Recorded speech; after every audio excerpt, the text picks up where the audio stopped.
Bismillahirrahmanirrahim. Assalamualaikum warahmatullahi wabarakatuh. Nama saya Tawar Nirwa Rahab, NIM 0501182094, kelas EQ 7F. Nah, jadi di sini saya akan menjelaskan tentang kurva Phillips. Sebelum masuk, saya ingin menjelaskan tentang kurva Phillips. Kurva Phillips ini adalah membuktikan bahwa antara stabilitas harga dan kesempatan kerja yang tinggi tidak mungkin terjadi secara bersamaan. Yang berarti bahwa jika ingin mencapai kesempatan kerja yang tinggi atau tingkat pengangguran rendah, sebagai konsekuensi harus bersedia menanggung beban inflasi yang tinggi. Inflasi, pengangguran, dan kurva Phillips dua tujuan dalam kebijakan ekonomi yang ingin dicapai namun seringkali bertentangan adalah inflasi yang rendah dan pengangguran yang rendah. Misalnya, pembuatan kebijakan menggunakan kebijakan fiskal atau moneter untuk memperbesar permintaan agregat. Kebijakan ini akan menggerakkan perekonomian sepanjang kurva penawaran agregat jangka pendek ke titik output yang lebih tinggi dan tingkat harga yang lebih tinggi. Output yang lebih tinggi berarti pengangguran yang lebih rendah, karena perusahaan membutuhkan lebih banyak pekerja ketika memproduksi lebih banyak.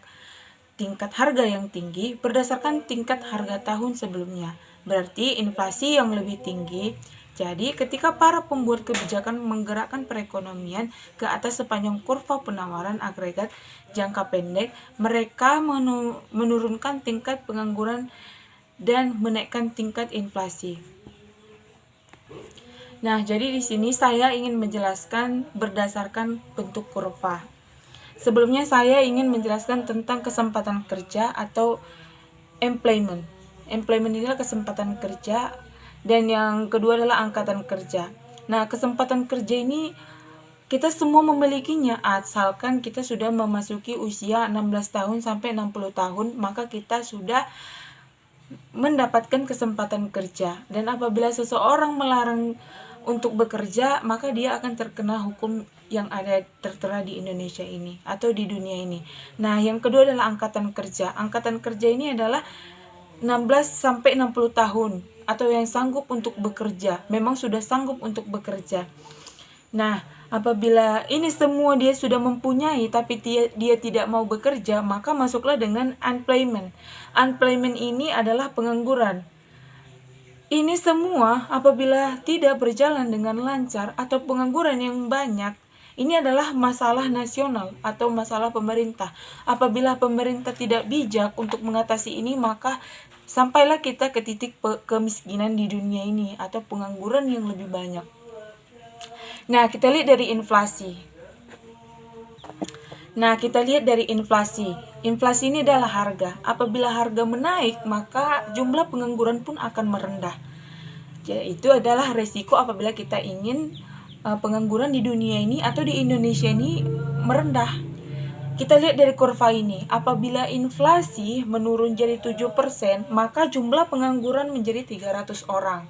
Ini adalah perumpamaan. Nah, apabila 5%, maka akan bertambah menjadi 1.200 orang. Nah, apabila menurun lagi inflasi menjadi 3%, maka bertambah juga menjadi 2.500 orang. Nah, apabila inflasi naik, maka jumlah pengangguran atau unemployed pun berkurang. Apabila inflasi semakin menurun, maka jumlah unemployed atau pengangguran pun semakin banyak. Kenapa? Karena apabila perusahaan inflasinya turun atau produknya harganya menurun, maka perusahaan tidak mau menyetoknya lebih banyak lagi.